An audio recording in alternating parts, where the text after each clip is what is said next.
Hey guys, it's Megan Farrell. Welcome back to another episode of Mirror Talks. This is our third episode already. I can't believe it.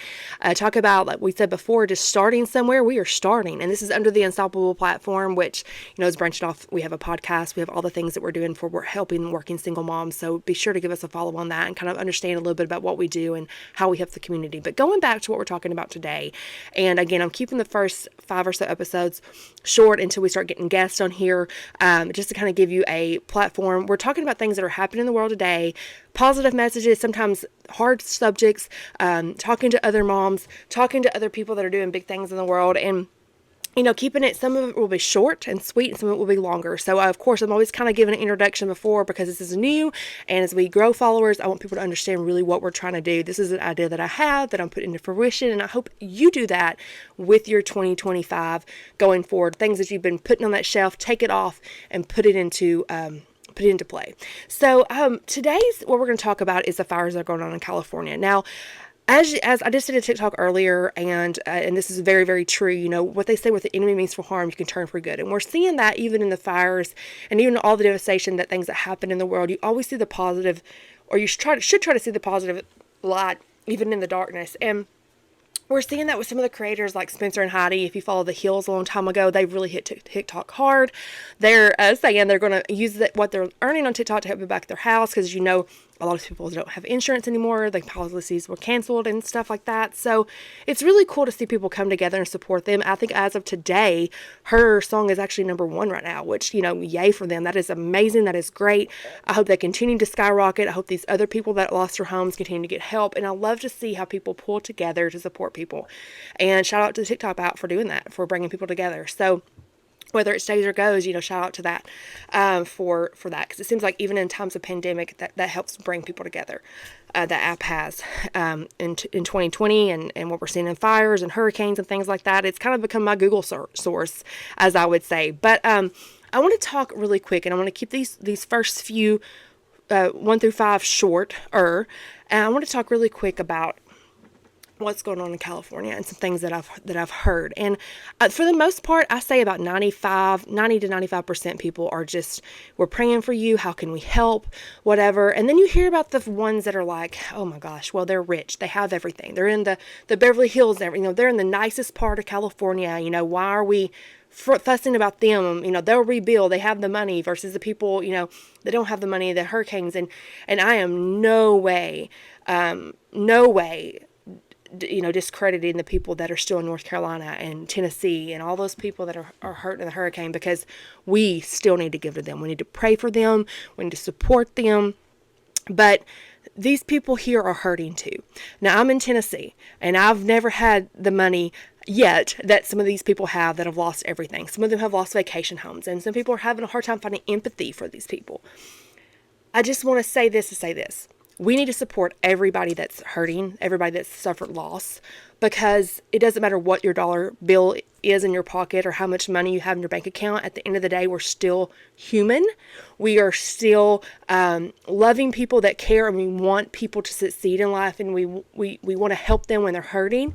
And these people are hurting right now. They are really hurting right now. And I think that it's very, very important that we pull together and we come together for them in any way possible, whether it's prayer, donating to a food group or whatever. And don't forget about the people in North Carolina and Tennessee, or how many people have been affected by the hurricanes and other tragedies along the world. People that are fighting cancer, you have St. Jude and all the other things to give to. I think that if you have a giving heart, it's returned to you tenfold. I'm a believer, whether you are or not. I believe that the more you give, the more you get back. And it blesses you. When you give, you are blessed. And there's so much. If you have more to give, give. And the more that I give, even when I don't have a lot to give, God always finds a way to bless and provide for me. Whether you are a believing person or not, you can give and believe that abundance returns to you if you give, whether you're a spiritual person or not. So I believe we should always do that. But I really want to talk about the mindset between the people that are saying, well, they have their vacation home, they'll be fine. Or they have all this money, they'll be fine. It doesn't replace the memories that they have. It doesn't replace these people that have children that have drawings on the wall or drawings on the refrigerator or family pictures or things that they've always done. And, and maybe some of these people have always had a great life and they've never had one thing wrong happen for them. this is a bad thing happen for them. A lot of these people have lived through multiple fires, and this is their home at the end of the day. It's where they go to school. It's where they go to eat. It's where, it's all the things that these people are doing, and it's still sentimental to them. And that's something that money can't replace. And we have to remember at the end of the day, we don't really know. We only see what the TV and media wants us to see. And I know sometimes we do see reality shows and we feel like we're really in there with them. But at the end of the day, we don't know what they're feeling, and they're still human. So let's try to be empathetic when we're thinking about posting or thinking about making a nasty comment like, oh, they'll be fine. They have all this money and all this stuff. I mean, I know it's human nature to kind of think that way, but it doesn't replace the memories. It doesn't replace the good times that they had with their family. It doesn't replace the loved ones that are no longer there, that grew up in that home, or raising their babies, all that stuff, like Spencer and Heidi. Like, they are distraught about this. They didn't have, insurance to recover, to pay for their home again.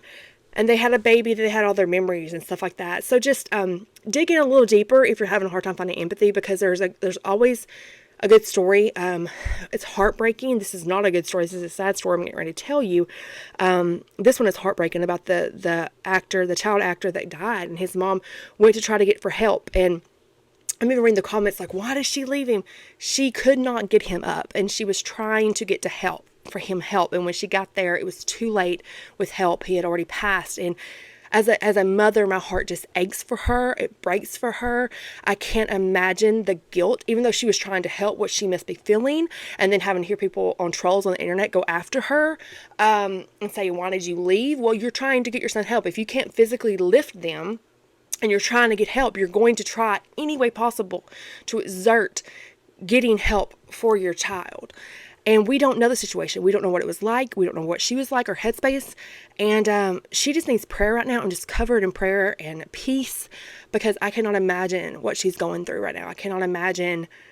I don't want to imagine, or want any of you guys to imagine, what she's going through right now. So it's just, the stories are so sad. And then you hear great stories about the guy that thought he lost his 2 rescue dogs, and he found them, and then he found the last one a few days afterwards. And there was I think it was an NBC reporter that was reporting that. So there's some good stories in tragedy. The tragedy is not good, but there's still good stories that have come out of that, about him being reunited with his dog. And then there's tragic stories about, people losing their life, or that lady losing her son, and of course people losing their home and their belongings and where they've always lived. And it's just tragic, and it's sad, and we need to be praying for them. So tonight I wanted to do just zone in on this. It's going to be light. It's going to be positive. We're going to be talking about funny and good things, but I just wanted to zone in on this and be like, listen, these people are real. Let's think about things, not even in this situation, everything. Before we get to be a keyboard warrior, we make a fake profile, applesauce or whatever all these keyboard warriors like to use. Remember who you're talking about as a real person. And a lot of times, if you really, really knew them in real life, you would give them grace, because you want people to give you grace, and you probably would like them, and you probably could connect on some form or platform. And we're going to talk about that another day, about how people look at creators, I think they know them, and they make this judgment of reality when they don't really know them. They know what they see. So let's just give people grace. Let's be kind. Let's be loving. Go back to the old golden rule. If you have nothing nice to say, don't say anything. Do unto others as we do unto ourselves. Well, want it to be done unto ourselves. So, let's just really, really, our world's hurting right now. There's a lot of good that's going on. I'm claiming good for the future, but right now we need a lot of prayer, and we need a lot of grace, and we need a lot of kindness. So I'm going to leave you with that today on our episode 3 of Mirror Talks. Hope you're enjoying it as much as I am, and being consistent. Again, find the blessing. It's there for you to find it. And let's leave people better when we found them. You'll have a good night.